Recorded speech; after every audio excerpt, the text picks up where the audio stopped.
meet more and more people lately who are doing it for maintenance. Where do you fall? Have you fallen, I guess? Well, I mean, being someone who lost their father when I was 5, and then again, I was at the World Trade Center when it was bombed in 1993. And actually, as we're recording it, that happened today, 30 years ago. It was actually February 28th. Yeah. And exactly 30 years ago today.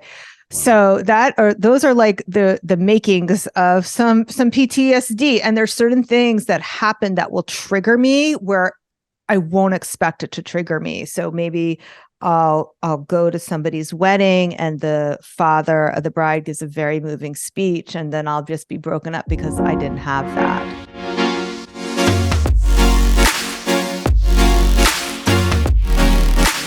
I like the idea of going through these values with the premise of art and creativity and point of view. It gives me a different point of view for the episode here. So we start off with spiritual. What are yeah, it's a big one. Oh yeah, I love this. Yeah. Okay. All right. I'm ready. Strapping in. So values on the spiritual side, and then the habits that you put in place to walk those out. Okay.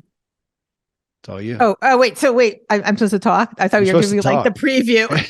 No, that's I thought we're still like in the prep stage. Okay. No, I'm not that detailed. This is wide open. Okay. Yeah. So we talked about on our last episode about how we're different and not hiding how we're different. And one of the things that definitely sets me apart, I'm Jewish and I'm from New York. And when I first started selling my art online, not selling my art online, but teaching online art classes, I started looking around at the other women who were teaching and men who were teaching online art classes. And at that time, the ones on my radar, I'm not saying there weren't other people, but the ones on my radar were all from the Midwest. Most of them were Mormon women. They definitely weren't Jewish. And so they didn't talk like I did. And I was very embarrassed about how different I was. And I was like, and they're all talking about the Christmas and Christmas trees and everything.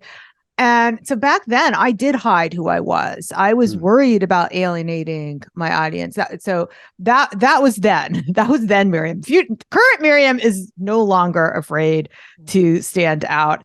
Yeah. And so you're asking me about religion and spirituality, but for me as somebody who's Jewish, it's more than just the religion. It's also an ethnic identity. Okay. And so does that come into play then as part of yours? We were talking about your point of view, your brand in essence, have you made that? Have you, in the first show we talked about exaggerating that, but you talked about, turning the dial up in essence. Yeah. Okay. So this actually came up in the editing process of my book. So in the chapter where I talk about email marketing, I'm just explaining to artists that you really have to, and I use the term, keep it kosher. Meaning you need to have like a ConvertKit or MailChimp, because a lot of artists don't understand this. They think they can just do a CC to the people they know. Right. And so I said, no, you have to keep it kosher. So the first developmental editor who edited my manuscript, she said, I think you need to rephrase this. Most people won't know what this means. Like, really? I mean, kosher? Thank you. It's like on half the Seinfeld episodes. I was going to say, I use that term. It's just that's right. It's dictionary. So I ignored the first developmental editor because I had plenty of other things to worry about with her edits, as I'm sure you've gone through. And then it came back from copy editing, where a different editor said, I don't know what this means. Wow. So this is HarperCollins and but you know what her demographic, where she's from. Right. She said she did. So then I went back and I was like, what should I do? So one version, because it's not in the final version, I'm kind of giving away the ending. Yeah. So I said, all right, I'll explain what kosher is. But then I made some snarky, resentful remark. Well, if you haven't seen Seinfeld, this is what kosher means, and I explained it. Yeah. I was like, totally ruining the purpose of having a cute little metaphor there. And then when it came back for third pass, I crossed it off, because here's the thing. I'm writing a book telling people to embrace their inner weirdo, to embrace their values, to stand by their quirks. I wasn't going to whitewash myself. Like that's completely would defeat the whole purpose of the book. So there were so many times in the editing process, there were some places where they came back to me with a critique and I saw, okay, if I don't listen to this, I don't see it this way, but if I don't listen to this, I'm going to lose my core message. Right. And there were other times where they said they didn't like what I said. And I took it as an invitation to go deeper, with my values, to put in more Jewish references, to put in more things about Harry Potter, to put in more things and really go harder on what my point of view was. And it wasn't just about the kosher and Harry Potter. Right, So right. the biggest thing that came up actually was the developmental editor didn't like how I didn't talk enough about social media. And I was like, okay, I'm dying on this flag. So yeah, I was like, this is not the future of marketing.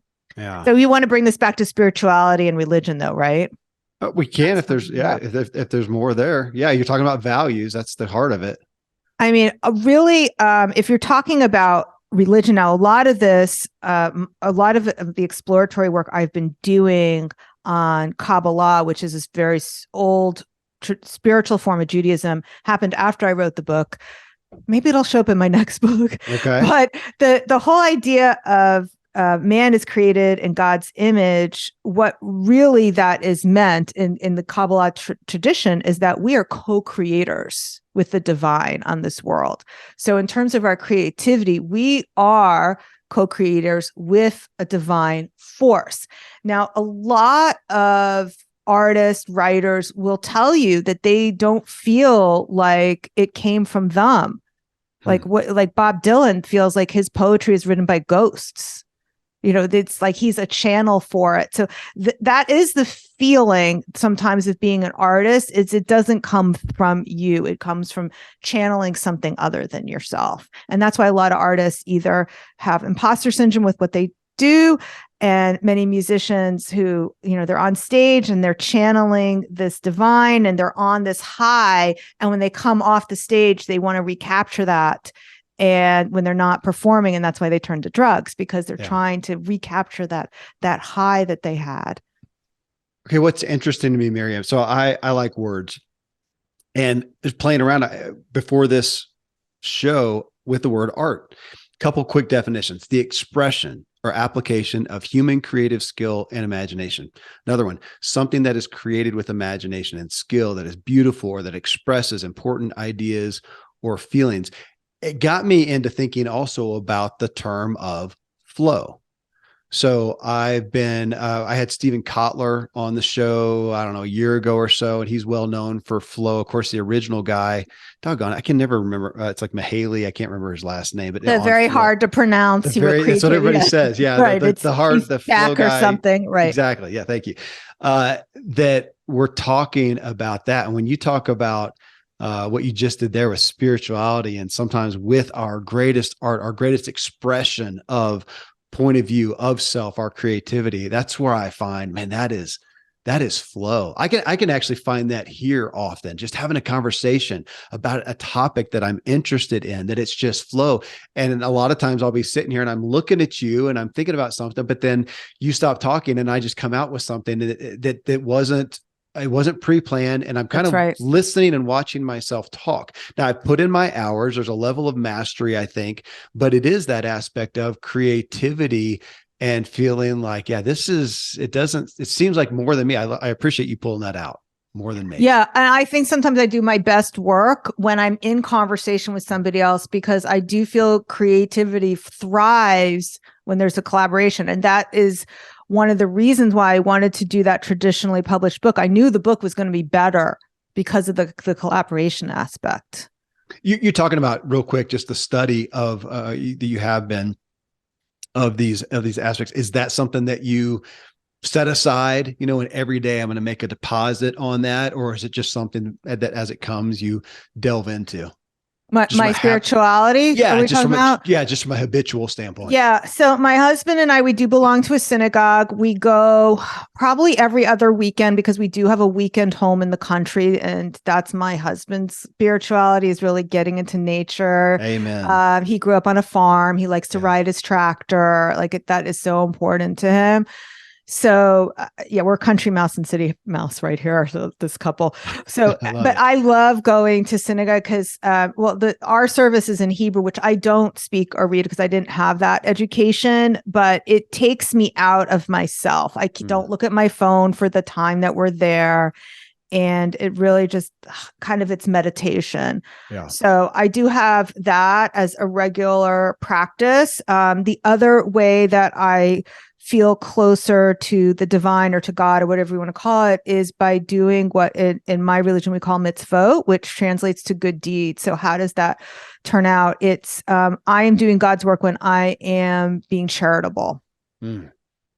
So, Beautiful. and even as a business person, we are charitable. And I mean, I know you have thousands of listeners and you've monetized your podcast. Is that right? There's commercials or? Yeah, I make a little money. Sure.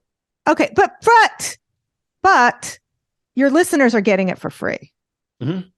So you are a business, but you are also giving your stuff away for free as well. So that's where it started. It was, I mean, I didn't make money to begin with. It was just a labor of love, honestly, and just something that I did that I cared about. And as the time went on and the downloads increased, and then, it takes more money, more time to produce it. And then somebody said, we can help you pay for that by putting some ads in there. And now that's what enables me to go find people like you and to have a meaningful, hopefully intellectual conversation, is that I can put my time on this because the bills are being paid by the ads. So yeah, I'm good with that. Yeah. Yeah. Yeah. Relationships is the next one. I know you've got family, but I'll ask you right now, when you look at relationships, I know it's a big term to say, what do you value? But there's specific things that rise to the surface. And you look at your relationships, what is the values that rise to the surface for you? Well, I do invest a lot in my relationships. So if you're talking about my marriage, my romantic relationships, I mean, I've been married for 30 years, but beyond that, I actually put aside time every week to invest in my relationships, and this work comes out in different ways. So, and this has been going on way before I had a podcast, but I liked to do the Gertrude Stein thing where I organize a lunch or a dinner for people, and I like to introduce people to each other. So that makes me more connected. And yes, that does help my business grow. But it's like that relationship capital is very important to me. Building relationships. How do you do that with your family specifically? And I know you got 2 grown kids out of the house. What do you keep those relationships going? Yeah. through? So my 25-year-old, she doesn't live too far. She spends her vacations with us. She's not married yet. My son, on the other hand, lives in Israel. So okay. And now I want that story. You told me that early on. He's in the Israeli army. Okay. Explain that. How'd that happen? Okay. So yeah. Who knows what goes on in a teenage boy's mind. I'm not really sure if I'm going to get the exact story right, but he was always into, right now he's like living his G.I. Joe fantasy out. He's in the IDF. He was a wrestler when he was in high school, and he wrestled Division II in college. So he loves being that, like, he's the jacked up special forces, the most fit guy in his unit. And he's very excited about that. But that's different. I like that. That's a point of view there. my son has a point of view for sure. He I'm always has. He's been, like, I would say he's a 12. He's like he couldn't. He was studying nutrition, then he had to be a vegan. Right.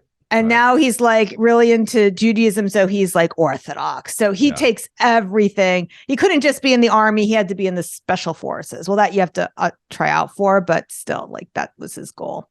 I do want to ask on the aspect of relationship and going into our first discussion together with our art, with our creativity. with our point of view, that at the end of that, we are seeking to and needing to, I think, for opportunity to connect with people. Yeah, but let's highlight something that's very important that I don't want to get lost in this conversation. So when I talked about investing in my relationships, you look throughout art history, all the great artists had a network around them. Picasso knew Matisse and Gertrude Stein and Hemingway. That was a circle of artists. The French Impressionists, Degas, Renoir, Mary Cassatt, they were all friends with each other. The abstract expressionists, Lee Krasner was married to Jackson Pollock, and Helen Frankenthaler married to Robert Motherwell, and they're all friends and they're all getting drunk together. So like you look throughout time, Andy Warhol, friends with Basquiat. Nobody does it alone. They all have a network and a community.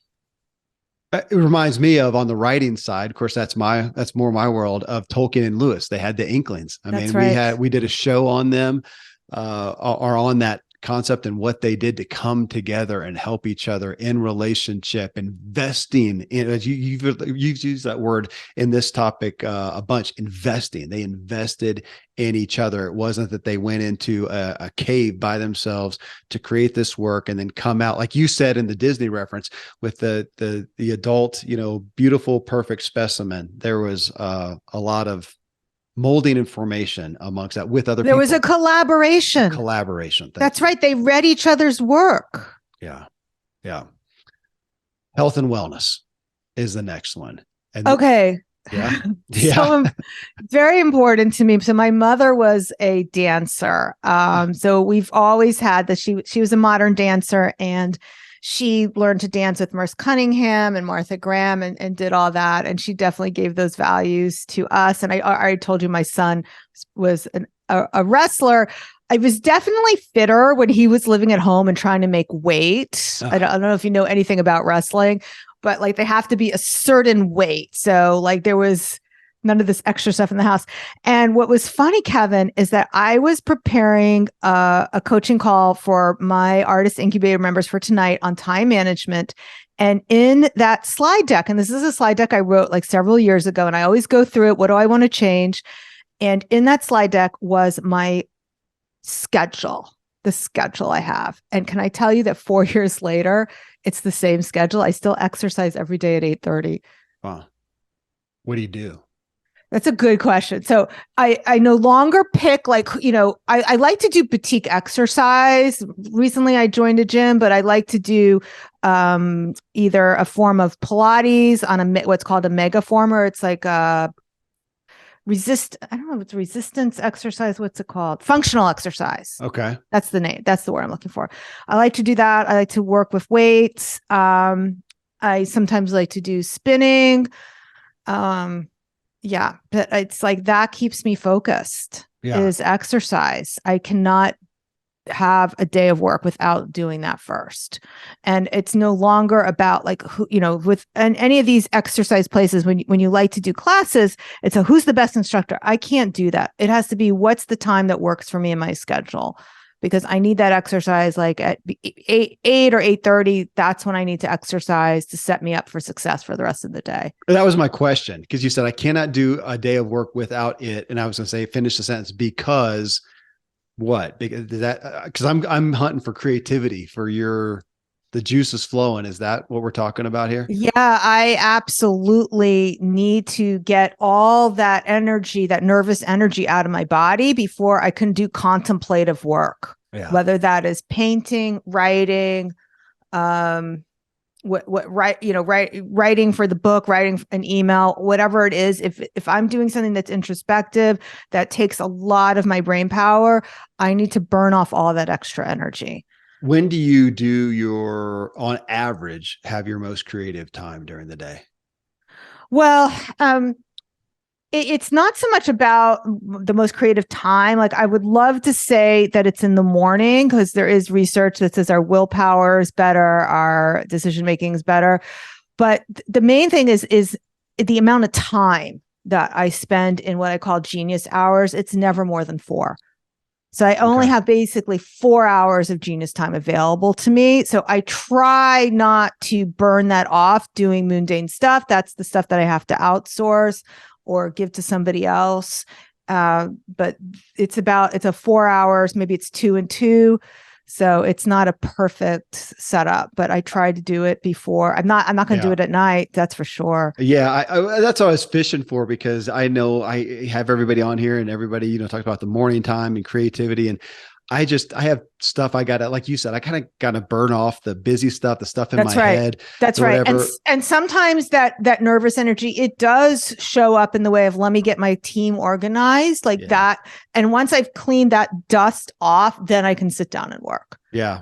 But That's not at same night. thing. Like, and that's why it's a lie when people say, "Oh, if only I had more hours in the day." No, that wouldn't help you. Mm-mm. You would just be No. watching Netflix. At night, I'm ready for a glass of Right. wine and a book, and yeah, I'm done. So yeah, mine's probably mid to late, mid afternoon to even later afternoon. So I hear on the nutrition side, though, just as far as health and wellness, anything you adhere to specifically nutritionally? Yeah. I'm a vegetarian, but not a vegan anymore. So Yeah. either I'm a vegan who lies about it. I don't know. Like, right. Well, uh, yeah, so I do yeah. eat eggs and I do eat salmon.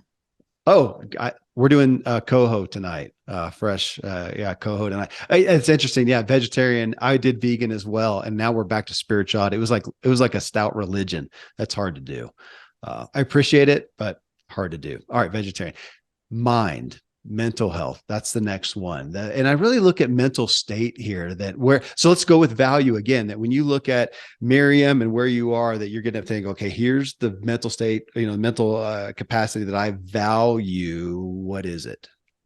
Oh, yeah. So I invest in that. A lot of, remember we talked in our last episode Uh-huh. about, like, look at where you're spending your money. That's what you value. So Mm-hmm. my mental health gets a lot of money, gets a lot of Okay. that pie. Okay. So I have life coaches. I meditate. I have regular therapy. So I do all the things. Regular therapy, has that been something that I'll ask there, because as we know, most people go into that in crisis, but then I meet more and more people lately who are doing it for maintenance. Where do you fall? Have you fallen? I guess. Well, I mean, being someone who lost their father when I was 5, Mm. and then again, I was at the World Trade Center when it was bombed in 1993. And actually, Yeah. as we're recording it, that happened today, 30 years ago. It Oh, was actually February 28th. Yeah. And exactly 30 years ago today. wow. So those are like the makings of some PTSD. And there's certain things that happen that will trigger me where I won't expect it to trigger me. So maybe I'll go to somebody's wedding and the father of the bride gives a very moving speech, and then I'll just be broken up because I didn't have that. So, like, sometimes it will just catch me very off guard. So that's why it's important for me to have the therapy maintenance. Yeah. I think, unfortunately, the world we're living in, we went from a pandemic, global health pandemic crisis, and now we're in a mental health Yeah. crisis because of everything that happened. And we see this with the shootings and things. This is a result of the pandemic. It's harsh. I'm going to ask in this, and this is really, Miriam, in relation to health and wellness category, and mind and mental health, which is very overlapping, obviously. I mean, the title or the subtitle of your book, Step-by-Step Guide to Making a Sustainable Living from Your Creativity. To come to creativity, that has been more and more as I have grown in my daily work and vocation. It is creative. I create shows. Like you, I'm writing a book. I'm starting to look at the next book, and it all comes from this creative space. That, though, I find is the thing I've got to most protect when it comes to my health and wellness and my mind and mental health. If I am compromised, man, the first thing to go for me is the ability to be creative. And I end up sitting there just screwing around with emails and busy work and stuff because I can't enter into the space. And it's gotten me, I don't, I'm trying to not be in an unhealthy standpoint, but I've got my wearable devices, and every morning I'm pulling up and going, okay, where's my body battery? How was my sleep? Where was that? I'm kind of looking for evidence that I'm ready to be creative. Do you have Uh, the ring? the Aura The ring. I sleep don't. ring? I don't have the Aura ring. I appreciate that, but yeah, it was same thing. I've got a fancy Garmin watch that tells me a lot of that stuff. But I'm looking at my creative abilities seem to be. I've got to be at my best.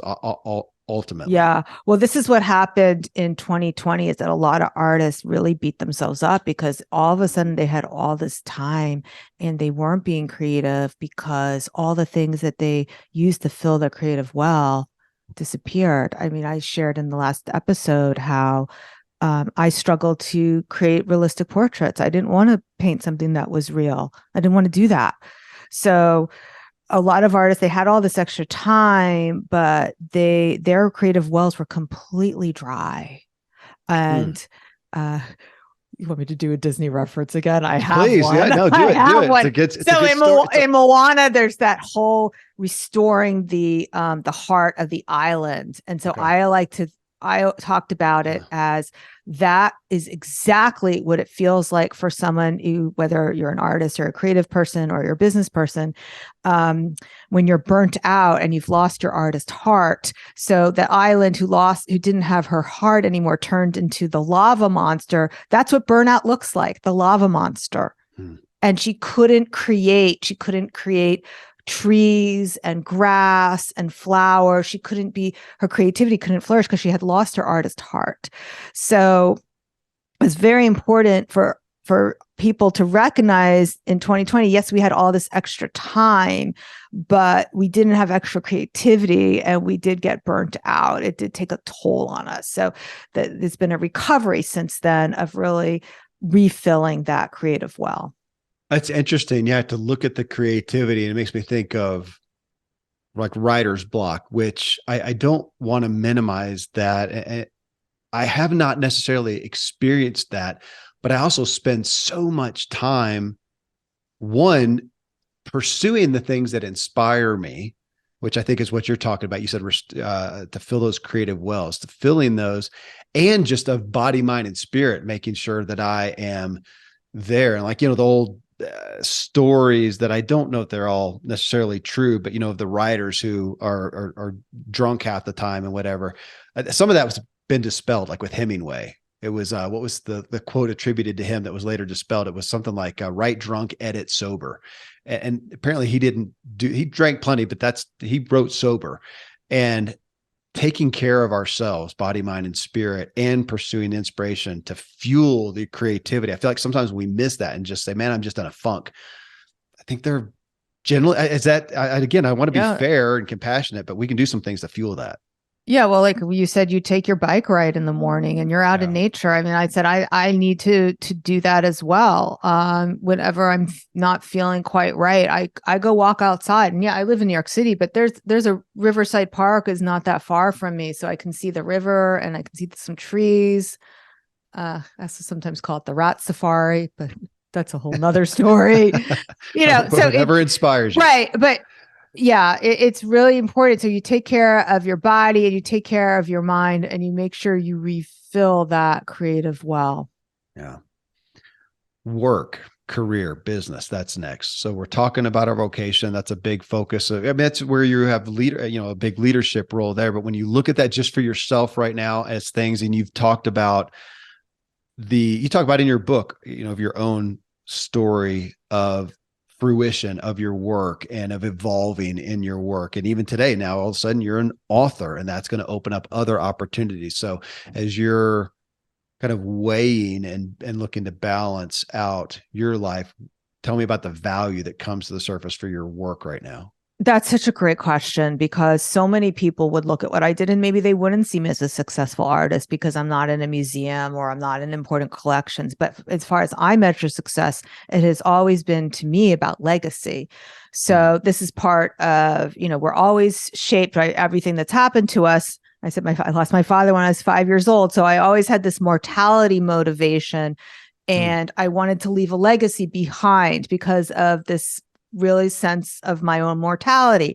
So I started off painting portraits, not only because but I'm also creating artwork that is an heirloom piece for that family that will be treasured for them and creating that legacy. When I started teaching online art classes, that became a legacy as well, because I'm leaving behind my techniques of how I create the art. And the motivation behind the book was also that legacy piece of leaving this legacy behind. So that's my motivation, is creating something that can withstand the test of time and that leaves behind a legacy so that I'm not taking it with me to the grave. That's incredible. Do you use that to filter? Because right now, I assume you're having more opportunities put in front of you. Is that kind of the filter? Is this something that's going to fit into that legacy creating category? If not, you're not going to do it? Oh, that's a good question. Well, right now, my focus is primarily on helping artists with their business. So that is the filter that I'm using. So I just turned down an opportunity this morning to teach art in Tennessee, and it looked so cool and fabulous. And a few years ago, I would have drooled at that opportunity. I was like, oh, this looks really great and fun. But I know that doesn't really fit into my current business plan right now. So I have to say no to really good money that maybe doesn't fit in to the big picture of what I'm trying to accomplish right now. And that could change, in 5 years, maybe I go back to teaching art, but right where I am right now, it isn't. So if you're asked to speak on art in and of itself outside of a business producing type thing, you may say no, but if it's speaking to artists on the business, then yes. So it's an easy filter. That's right. Yeah. I will also speak about business in general because of the way I define art. I know I can help.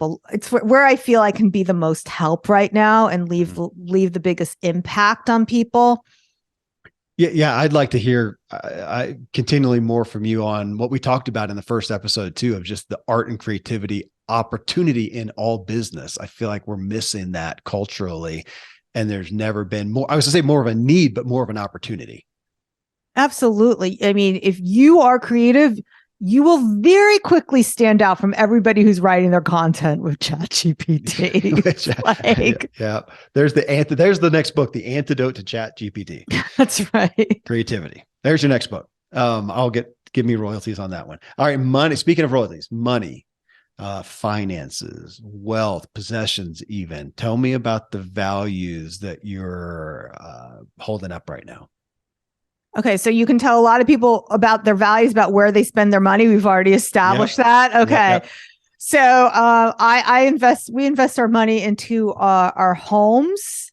And, this is besides the savings and that stuff, right? This is about where what we're spending for fun. Is that what's the question exactly? Yeah. Where the values are. Well, even from a big level, where the value is with money, as you look at that, and some people really are going to value having a lot of investment, having a lot of money. Some are, with how they spend it or how they give it away, or legacy back to that. No, you're right. So my husband and I, we each have our own separate retirement accounts.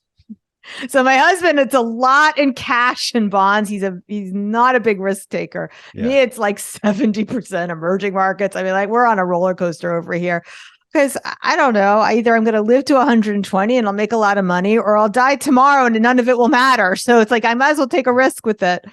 Fair. Right now, in teaching, your money is a big focus of yours with art, and saying that, well, kind of even back to that, you were asking about my podcast, that the money is what sounds like you come from that spirit of the money is what supports your art. Without it, it's hard to support. Absolutely. My philosophy, it's either free or expensive. And that was the thing that was very hard when it came to selling an $18 book, by the way. It's like, I have no idea how to sell something at this price point. So I'm very good at selling things very expensive or just giving it away for free. Now, what do you do? So yeah, that's my philosophy. I will stick in here since we're on the topic of art and money. You mentioned this. It's one of the first stories in your book. And you mentioned it in the first time we talked, of somebody who started out as a woman, and she was kind of doing, small art, small prices. And you said, let's do some big things and let's expand that. It's always of interest to me, I think, with any product or service, but especially when we're talking about brands. And so often, is the quality, is the content really justify 4 times the price of XYZ? And sometimes it's just the story behind that. And when you get to art, so is the art piece, if you take two comparable paintings, let's say, and say, man, from a quality standpoint, you can't really discern that one is better than the other, but this one is selling for $50 and this one's 50 grand. I can promise you the person investing 50 grand in that painting is not going to sell it at their next garage sale. Yeah. No one ever said in the history of anything, oh, this bottle of wine should have been $500. Like people just take the bottle, this is what it costs, so therefore it must be really good. Or this, there is the shortcut is the price tag about how we perceive things. Now you want to talk about the client at the beginning with her mind drama. So I use a lot of real case studies in my book, and then sometimes the client didn't give me permission. I changed the names and the details. So the person I talk about in chapter 1, she is a real person, but changed the name. So we were calling her Faye. And it's a true story. She came to me. She had just been laid off from work and she had a severance package. So she had time to work on her artwork. And she was literally selling her artwork for $50 each. And her sister was telling her, sell it two for one, do a BOGO. Wow. I was like, no. So once we cleaned up her mind drama, she learned to raise her prices to $1,400. And did the clients disappear? No, they didn't disappear. Well, she had different ones. There's a lot of artists who feel, and business people, that they are excluding people if their price is too high, but you're excluding people if your price is too low, because the people up there won't even look at you if your price isn't at a certain level. Well, and that's where I'm fishing for, because it kind of states the value. If you're a lawyer who charges, $50 an hour, I'm not expecting a whole lot. If you charge $5,000 an hour, I'm expecting a lot. Now, but it's not, play with that. It's not completely arbitrary. There is a level of skill and mastery and experience that needs to go behind it. Well, you're smiling. Go. There's a lot of arbitrariness. Okay. Come on. The art market, what makes a painting worth $300 million? Because somebody's willing to pay it. Yeah. That's it. And it may not even be painted by Da Vinci. We don't know. We just think it is. Well, so we're back again to the value that we equate with the story. If I come into the art gallery and I'm looking at something and it's got a $10,000 price tag, whatever, and I'm looking at it, is that ever, and this isn't my world as far as that type of art, but is it ever bought without somebody knowing something about the artist? They know the artist, they know the story. Isn't that why they have in the, the art showing, they have the artist present, because they are the connection that people have to the art? Certainly art is sold in the high-end auction market where it's not about a personal connection, but then that still is something that you are buying the story. So what I was alluding to before, there was, it was called Salvador Mundi, Jesus painting that they think was painted by Da Vinci, but they're not really sure. And a Saudi prince bought it for literally $350 something million. And the reason, and it's not even on display. It's not even on display. So they think the reason that he did it was more like just a power move, just to show that he could spend that kind of money on art. Wow. They don't even think it's a real one. They don't think it's a real Da Vinci. Which comes back to some of the aspects of art, but we're talking about perception. We're talking about point of view. Again, that people are buying your point of view, that if you're going to have an art piece that you're going to sell it for more, or you're coaching, your coaching fee, whatever it is, or as a lawyer, whatever, that you've got to have something though that they're connecting to equate the value with. That's right. One of the stories I walk through, or metaphors I walk through in the book, is like, what would you sell a black t-shirt for? You could sell it for $9. But if you go to Bergdorf Goodman, you can find t-shirts that are between $500 and $1,000. And then what if and Kevin, you have a daughter who likes maybe Lady Gaga. She would very much value if that T-shirt was designed by Brandon Maxwell, Lady Gaga's designer. Right? So there's certain things that are going to make people light up. And again, it goes back to what we were saying on the last episode, which is, what does buying this say about you? Yeah. You, the customer. And here's where a lot of artists and business people get it wrong.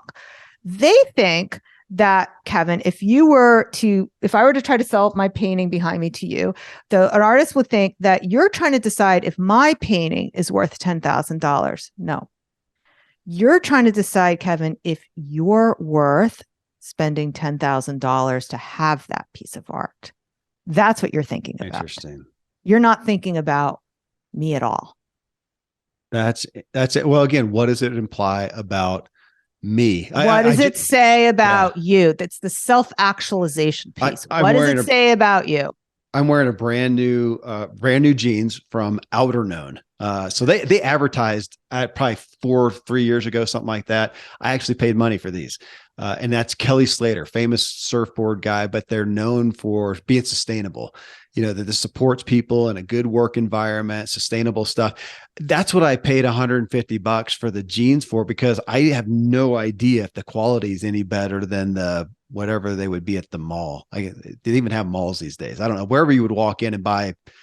I shouldn't diss a brand, but one of the basic brands. I don't know. I have no idea, but I'm going to wear them. What does it imply about me? Where do I want to give my money? Do I want to give it to some place that may be a sweatshop or some place that says they're sustainable? I mean, I didn't go vet them and go to the factory, but I believe the guy, I believe the story. I've heard other people talk about him.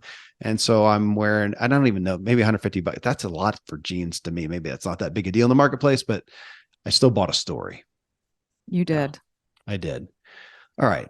Last one here. This is, what do you do to the activities that give you energy? This is, and lately I've been putting this in the concept of not necessarily productive things. Cause I mean, you write a book that has a productivity aspect to that. Or there's some things that may fall into it's not just necessarily for a productive outcome, but I'm doing this thing. I'm dancing because it gives me energy. What Okay, this is such a good question. All right. And we talked about therapy earlier. So one of the challenges my therapist gave me, because it's very hard for me, I have a very difficult time doing nothing. Like, I have to constantly be doing something. So like at night, like I can't just watch TV. I have to knit. I have to knit while I'm watching TV. I have to be doing something constantly. Maybe it's because I'm ADHD. I don't know. Relaxation is very difficult for me. What was the question? It was like, what do I do? Well, it's funny you say that, Hart, because my buddy, the doctor, who I share offices with, and he talks about, for people like you and me, I fall into the hard work of relaxation. So there you go. It does not come easy for me. Yeah. And my husband complains about it and it's not so much that I'm working at night, because I'm not. The problem is that I can't leave my artist business persona behind. Huh. And then you have noticed that during this second interview we did, it was like, oh, I'm supposed to talk about myself without talking about business. Yeah. Oh, how does that look? I have no idea. No one asked me that before. I'm not really sure what to do. No, I can talk about my book. That's so easy. Let me talk about that. Let me tell you how to make money. So like, it's very hard for me to leave that behind. So is that the answer? So the things what do you do that's a non-productive thing that gives you energy is somewhat of the answer that you don't.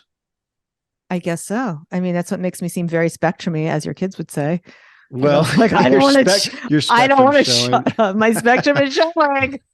Well, so not necessarily a hobby, not a thing that and even my friends, all my best friends now, they're all people who have businesses. That's who I relate to. So yeah. My hobbies, I go to museums. I mean, like, what am I doing that I work out. I work out. Yeah. I work out. I use the steam room. It's the only thing where I don't work. But what's entertainment for you? Yeah, definitely going to museums. My daughter is a cellist. She's an orchestra music teacher. So we went to the Philharmonic. Yeah. I loved that. That was amazing. So I wasn't working then. Tell me about, real quick then, art in that, because if let's talk about like the fine arts. Are there sometimes when you are participating in that, in painting, whatever, and you're not doing it to create something, to sell it, you're just doing that for, call it therapy, whatever it may be? Yeah. Well, the art that's behind me, I didn't monetize that. Yeah. I didn't sell it. Maybe someday I will, but I haven't. That was just for you. Yeah, totally. That's what I'm fishing Totally. for. Yeah. Totally. I was like, I'm gonna make art to stage my house, and it's not art that's for sale, and it's not, I'm not having a show around it. I just want to make it. Yeah. So Love it. yeah. Love it. Thank you. Thanks for the candor and the laughs and the inspiration. Honestly, I think this will it'll inspire a lot of people, just as it has me. Thank you again for the time to be on here and for spreading your love of art and the ability to sustain ourselves with our art. Such a gift, Miriam. Thank you. Well, thanks so much for having me, Kevin.